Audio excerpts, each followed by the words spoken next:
Gold trusted gold buyers తాకట్టులో ఉన్న బంగారాన్ని విడిపించి ఈ రోజు ఉన్న మార్కెట్ ధరకే కొనబడును. మరిన్ని వివరాలకు సంప్రదించండి 7710777220.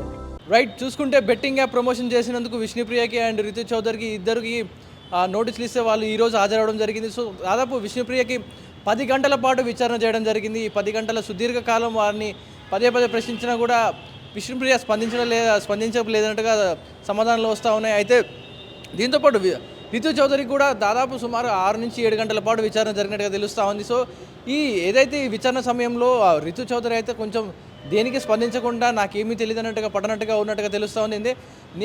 మెయిన్గా చెప్పుకొచ్చింది ఏంటంటే, నాకు విష్ణుప్రియ చెప్తేనే నేను బెట్టింగ్ ప్రమోషన్ చేశాను, నాకు ఆ వీడియోలు చూపించింది తనే, నాకు చెప్పింది తను ఏం చెప్తే అదే నేను చేశాను అంటూ కూడా తను చెప్పడం జరిగింది. సో తను ఏమీ మాట్లాడలేదు, ఏదన్నా విష్ణుప్రియ మీదే చెప్పింది. సో విష్ణుప్రియ నాకు ఎలా ప్రమోట్ చేయాలి, ఎలా యాడ్ చేయాలంటూ చెప్పినట్టుగా చెప్తున్నారు. సో ఇది కంటిన్యూస్గా ఇంత సుదీర్ఘకాలం ఇంత ఏదైతే ఇంట్రాగేషన్ చేశారో ఇంత జరిగినా కూడా దేనికి కూడా సరైన పొందలేని సమాధానం చెప్పడం.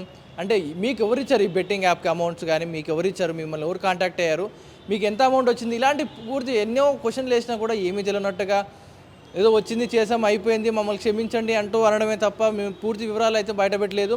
సో దీనికి గాను పోలీసులు ఈ నెల 20వ తారీఖు వరకు గడువు ఇవ్వడం జరిగింది. 20వ తారీఖున మళ్ళీ మీరు పోలీస్ స్టేషన్కి హాజరై ఇక్కడికి వచ్చి పూర్తి వివరాలు చెప్పాలన్నట్టుగా వాళ్ళకి చెప్పడం జరిగింది. సో రితు చౌదరి కూడా అదిగా స్పందించలేదు, ఏదన్నా విష్ణుప్రియ మీద చెప్పడం జరిగింది. తను ఏదన్నా నాకు విష్ణుప్రియ మాట్లాడుతుంది, నాకు తనే చెప్పింది కాబట్టి తను ఏం చెప్తే చేశానట్టుగా మాట్లాడింది. సో దీని గురించి ఇంకా ముందుకెళ్ళే అవకాశం ఉంది. సో దీనికి ఈడీ ఇంకొంచెం సీరియస్గా తీసుకుంటే వీళ్ళని కస్టడీకి తీసుకొని ఆ పూర్తి వివరాలు, ఈ మనీ ఎక్కడి నుంచి వచ్చింది, హవాలా మనీ ట్రాన్సాక్షన్ జరిగిందా, లేకపోతే మీ కోడ్ ద్వారా ఇంకెవరైనా యూజ్ చేసుకున్నారా, మీ ద్వారా ఎంతమంది బెట్టింగ్ యాప్ ప్రమోషన్లు వెళ్ళాయి అంటూ ఇవన్నీ పూర్తి వివరాలు బయటికి లాగే అవకాశం ఉంది. ఎందుకంటే ఈ బెట్టింగ్ యాప్స్ ఏవైతే ఉన్నాయో ఇవి చాలా ప్రమాదకరమైనవి. ఎందుకంటే చాలామంది యువత కానీ పెద్దవాళ్ళు కానీ వాళ్ళు సంపాదించుకున్న సంపద అంతా కూడా ఏదైతే ఇన్ఫ్లుయెన్సర్ చెప్పారో వీళ్ళు చెప్తున్నారు కాబట్టి వీళ్ళు నమ్మేసి, అంటే వాళ్ళు చెప్తున్నారు కదా నిజమే అనుకొని వీళ్ళు నమ్మి అందులో డబ్బులు పెట్టి ఆడి మోసపోయి పోయిన డబ్బులు తిరిగి రావడం కోసం మళ్ళీ ఇంకా అప్పు చేసి మరి తీసుకొచ్చి ఇలా అప్పులో పెరిగిపోయి ఇంట్లో వాళ్ళు చెప్పుకోలేక చాలామంది సూసైడ్ చేసుకొని చనిపోయారు.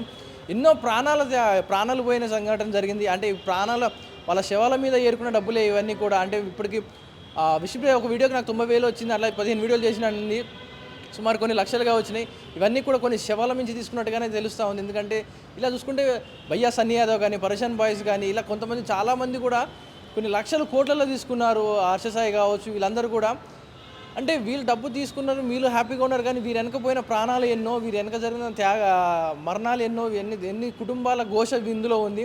సో వీటన్నిటికీ సమాధానం చెప్పాలంటే వీరు నోరిప్పాలి.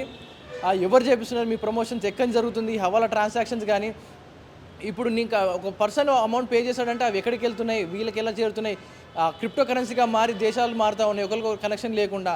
ఇవంతా కూడా గూపి లాగే ప్రయత్నం చేస్తున్నా కూడా వీళ్ళు ఎవరు నోరెప్పడం లేదు.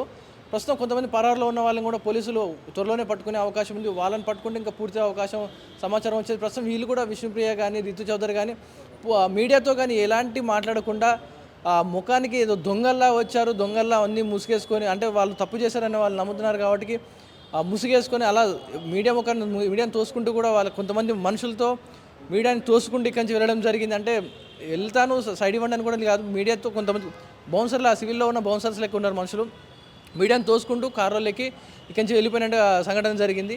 ఇది బెట్టింగ్ యాప్ సంబంధించిన పూర్తి వివరాలు. మరింత సమాచారం వీళ్ళు 20వ తారీఖు మళ్ళీ ఎంక్వైరీకి వచ్చే అవకాశం ఉంది. మరిన్ని వార్తల కోసం చూస్తుండండి RTV. మరిన్ని వీడియోస్ కోసం ఛానల్ ని సబ్స్క్రైబ్ చేయండి. లేటెస్ట్ అప్డేట్స్ కోసం వాట్సాప్ ఛానల్ ని ఫాలో అవ్వండి. ఆ లింక్ డిస్క్రిప్షన్ లో ఉంది.